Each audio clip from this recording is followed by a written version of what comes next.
Big news coming out of Wisconsin is that Phil Longo has moved on. It's been a couple days now, so we've had some time to digest it. We talked about it on our live show last night, but I did want to bring in Rajeev from the Bucky Report to talk about the fan reaction, what the steps are going forward. Could we see a quarterback change? And then we're also going to talk about some potential ideas of who they might go for. But first, Rajeev, tell us about you. Tell us about the Bucky Report. Where can people find it at? Yeah, the Buck Report's available on YouTube or wherever you get your podcasts. I'm at Rajeev Badgers on Twitter. My partner is at Bucky Report JJ. Justin, we host every Sunday. We try to go live Sunday afternoons and then a midweek preview show of the upcoming weekend's games. So yeah, happy to be on, JR. Always appreciate the time. Very good. Yep. Love having you on every single time we can do it. And so even if it's a short little video like this, love to have it happen. So, all right, Rajeev, let's start first with kind of the fan reactions. Go ahead and give your reaction to the Phil Longo firing and then maybe where the rest of the fan base you feel like it's been at. Yeah, I think a lot of it, first of all, just surprised that it happened with 2 games left in the season. It's an interesting time to do it. But then when you think about the search has already started, we get kind of first crack at other OCs. I think it's a good thing. My reaction is yes, good riddance, Phil Longo. I'm sorry, but it just didn't work out. 23 games he was at the helm, and the offense just kind of sputtered along. It really never took off. I know that the first thing people say is, well, our starting quarterback in the last 2 seasons has gone down. That is true. But there were just so many other issues with Phil Longo's system, and that the biggest word is lack of creativity. Creativity is something that we talk about on our podcast all the time. And there was just none of it. I mean, every time that there was calling for just different unique plays in the run game, unique passing patterns, it was always just the same thing. The only passing pattern that seemed to do anything for us was a quick slant to Will Pauling. I mean, that was literally all we saw time and time again. And then we were up against the number 1 team in the country. We played a valiant effort there, held them to 16 points, which is amazing.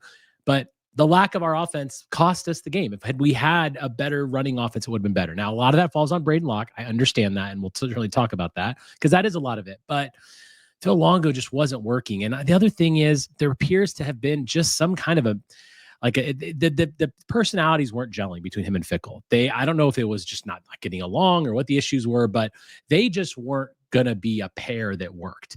We had kind of heard some rumblings that it was coming in the offseason. We kind of figured it was going to happen, but to happen at this point, that is surprising, but I think it's a bold move by Fickell. As far as the general fan base, I think everyone's pretty much in agreement. We needed a change. Maybe we could have gone the last couple of games, but if it means that we get a better coordinator now because we took this step and we made it, then I'm all for it. I was kind of surprised that you never saw the quarterback change and then the firing, right? And that was one of the things we talked about on the show was like, can you really blame Longo if Braden Locke is not the guy? To which I responded, well, guess what? Braden Locke wasn't the guy a year ago, and he decided to bring in a starting quarterback and keep Locke as his backup quarterback. So, like, if anything, you can say, well, it wasn't the guy, and it's your fault. You kept him around, right? So, like, should have moved on from him then, or should have brought somebody else in. I mean, you think that's accurate? What's your thoughts on that? Totally. I mean, and he believed in Locke last year. Locke played pretty well again, coming in last year for Tanner Mordecai. Like he was dealt a tough situation, right? He came in last year against Iowa. He came in this year against Alabama. He had a couple good games this year against the bottom teams in the conference, the Rutgers, the Northwesterns, the Purdue's. But for the most part, Braden Locke is not the guy. And we've been saying for the last couple of weeks, like, make a change, but Mabrey in, and it's not happening. It's still not going to happen. But I just feel like it's one of these things where no matter what happened, Longo just couldn't get out of his own way. It just wasn't working. And I hate to say that because he's going to be successful somewhere else. I'm not saying he's a bad OC. I'm sure that wherever he goes, he's going to have good success. He's going to find a system that works for him. He needs the players. He needs a quarterback like he had in North Carolina. And if he doesn't have that, he's just not going to be as successful. And it would have taken a few years to get all those players in there. But at the end of the day, Locke is his quarterback. Mabrey's his guy. Locke's little brother, Landyn Locke, is coming into the 25 class. So that's who he wanted. He didn't want to play a mobile quarterback in Nick Evers, who's now gone. He didn't it's never quite worked. And yes, certainly you can put a lot of emphasis on the fact that the quarterback play has been poor. But honestly, even with a running game, not being able to have the creativity and the level of attention to that detail, it just doesn't work, and it's not going to work at Wisconsin. We lost our identity under Luke Fickell. Under Phil Longo, and I feel like we need to kind of get a little bit back closer to that power kind of game that we're known for. Yeah, it was always interesting. Whenever I talked about the offensive line of Wisconsin, I always graded them as one of the best pass blocking offensive lines, not just in the Big Ten, but all of college football. I was like, this is a fantastic pass blocking offensive line. They're doing a great job, but there just seemed to be something missing. And I thought maybe at first it was just Ches Malusi wasn't there, and they lost their starting running back, maybe that. But Tawee Walker was good. I mean, he's a good running back in my mind. I wouldn't say he's like Braylon Allen level or anything like Yeah. that, but he's a good running back, and he was serviceable enough to be able to run the ball. And you didn't get the blocking up front, which maybe that was more on Phil Longo and kind of the blocking scheme and stuff like that, rather than on the offensive line and not having them. Because, like I said, they were able to pass block, so you would think in turn would be able to run block as well. And they do against the teams. They're honestly, we're just not. We're no matter how we like to shake it out, like we're not as good as the teams we played the last 3 weeks. Right? We're just not as good as Penn State, Iowa, and Oregon. It's not going to happen. But we did beat up on the other teams in the conference, and we will continue to do that. Hopefully, we get 2 more wins the next 2 weeks, which would be amazing. The offensive line is still the strength of that offense. The offense really is good. We've got a great offensive line coach in AJ Blazik. He's a great recruiter. He's a great coach. So I am confident in that group. The depth is an issue up there, but we've been healthy the whole time. I think it's more than anything else, it's just getting them to play at that high level. The blocking scheme, some of the things just aren't working. And I do think that is still the strength of our offense, and it is still something that we're going to lean on heavily. Makes sense. Like I said, I was surprised there was never a quarterback change at some point before Phil Longo was let go. I would have thought that, normally you see some kind of personnel change and then the firing of a coordinator because they kind of realize it's coming. They kind of have that idea. I got to try anything at this point. Now that Phil Longo is gone, could you see a situation where Mabrey could come in and start these last 2 games, or maybe there's a short leash for Locke and then Mabrey could come in? What's your thoughts there? Oh, and also touch on who's going to be calling plays. I know Kenny Guyton is on the staff. He called plays for Arkansas last year, but it doesn't sound like he's going to be the one doing it. So maybe touch on quarterback and then play calling. Yeah. So as far as quarterback, as most fans, I'm certainly calling for it. I would love to see maybe Mettauer in there, but it looks like that's not going to happen. Luke Fickell's press conference today, he actually said that Locke is going to start, which is really surprising. And you could make the argument, okay, you lost your offensive coordinator. You're going into a very hostile environment in Lincoln this weekend. Not necessarily the best spot for a true freshman quarterback, but he's been one play away for several weeks now, and I am quite shocked that he's not playing there. I absolutely want him to play, because the fact of the matter is, with Longo gone, I think Braden Locke is likely gone. I think Landyn Locke, his younger brother in the 25 class, is going to decommit. I think that Mabrey Mettauer might be gone. I mean, he was a Longo guy too, so I just want to see what he has. I bring him in there and let's see what happens. But I mean, I don't know if Luke Fickell's just trying to think, okay, let's be conservative. We got the guy that has got the reps under his belt. We're going to be, entering into a tough environment. We want these 2 games. Getting to 7 wins is an important level for us. We've had a winning record for 22 years. Like, we've been into 22 bowl games. It's a very important streak for Badger fans. So I think I respect the fact that he wants to do that. But I am surprised that Mabrey is not playing. But yeah, as of now, he's not. I do think the leash is much shorter for Braden Locke. That wouldn't surprise me one bit. As far as the play calling, in his press conference today, Luke Fickell actually said it's a collaborative group that's going to be play calling. He really did not want to answer the question. But what we do know is that it looks like the interim OC is Nate Letton, who is our tight ends coach. So he is going to be the guy. It looks like him and Kenny Guyton, who's the wide receiver coach, are going to be doing, I guess, together. Maybe it's by committee. No one really understands, because he was very cagey and didn't really want to answer the question in the press conference today. So we're not really sure, truthfully, who's going to be calling the plays and what that's going to look like. But we'll see. I mean, I would love if Mabrey started. I really, really would. But it does not, sadly, look like that's going to happen. I saw a quote today on social media, and I have to always check because, you never know if these quotes are real or something like that. But it was a quote, something along the lines of, the reporter asked who would be calling plays, and Luke Fickell said that he was quoted in saying something along the lines of like, well, I don't know if I want to tell you because they just have somebody to blame anyway. Did he say something like that? He said something like, why does it even matter if people just want to have someone so they can point their finger to, but it can be done by a group of people. Basically, I'm paraphrasing, but he didn't want to answer it. It was kind of strange. He could have just said, yeah, Nate Letton's gonna make play calls, or it's gonna be Letton and Guyton. I don't really know why he answered it like that, but he's obviously under a lot of stress for the last couple of days and the Oregon loss. And so I just think that, he just wasn't really playing too nice with the media, which, it's fine. That happens from time to time. Right, right. Well, let me gauge your thoughts on this really fast, and then we'll get into future potential hires and stuff. What's the overarching thought on Luke Fickell right now? Do you feel like this was a situation where Luke Fickell had to get rid of his coordinator, and the fans are kind of uprising against him? Do you feel like this situation it just wasn't working, but everybody believes Luke Fickell is gonna right the ship? What do you think the fan base thought is, and then do you think Luke Fickell could be kind of on the hot seat a little bit? I mean, I think myself and I think most of the fan base still very much believes in Luke Fickell and what he's doing for the program. And that's mainly driven by his recruiting. The recruiting has been top notch under Luke Fickell and the entire staff. I mean, our 24 class is great. Our 25 class is looking really good. We've got a lot of good key contributors coming into this program, and he continues to be a closer. So that, number one, takes that side out of it. Obviously, you have to have that success on the field as well. And he clearly missed on his offensive coordinator hire. But I think that basically the thought process here is he's got to hit now. Like, this is it. Like his time in Madison is going to be defined by what he does right now and who he brings in and whether that offensive coordinator is successful in this program and can give Wisconsin an identity back, because there were a lot of former players and things this year getting very upset about what they were seeing on the field.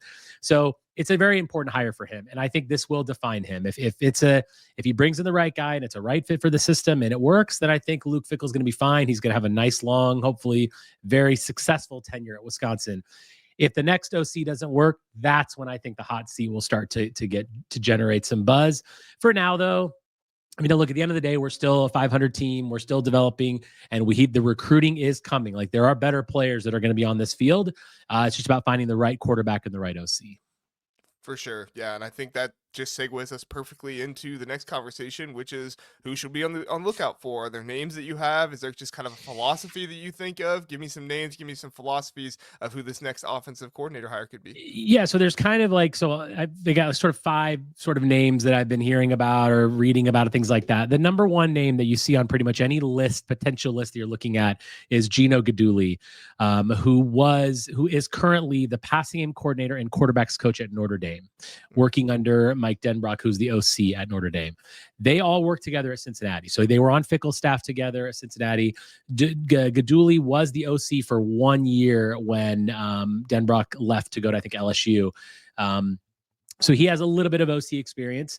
He came with Fickell to Madison. He was the tight ends coach in Madison.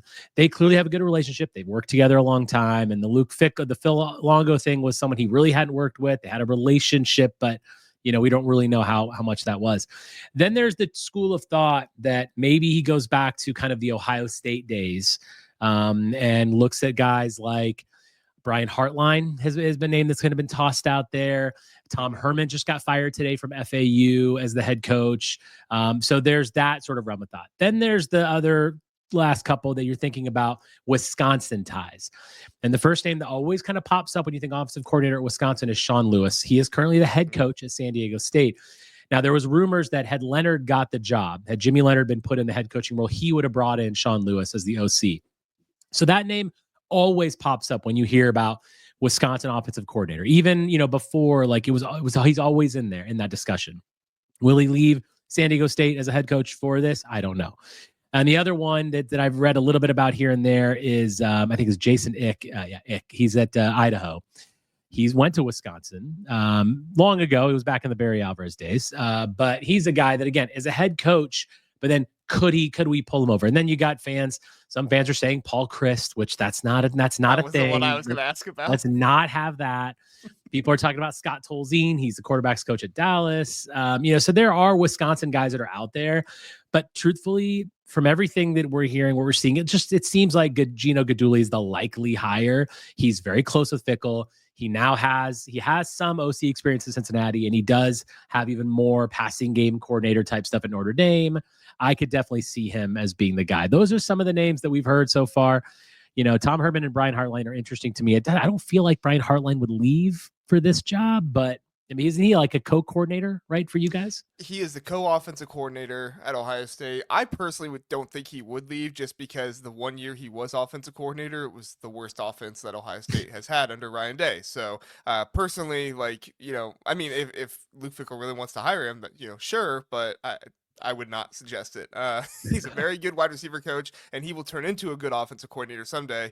But that was kind of the whole idea is Chip Kelly comes in and kind of mentors him and trains him for at least 2 years, and then things get better from there. Tom Herman is really interesting. You talk about the possibility of Phil Longo and Luke Fickell not getting along. That was kind of always the rumor at Ohio State, is that Tom Herman never got along with anybody, and you kind of saw it today when he got fired from Florida Atlantic, and the defensive coordinator that he just fired a week ago, they just brought him back in as a defensive coordinator again. So it's like, and I think that would almost like eliminate him, just because that's the one thing that we know was there was a bit of an issue there with Longo and Fickell. So he is definitely going to bring in a guy that's familiar to him, that they've got a good relationship, which is why everyone's kind of just sort of leaning towards Guidugli.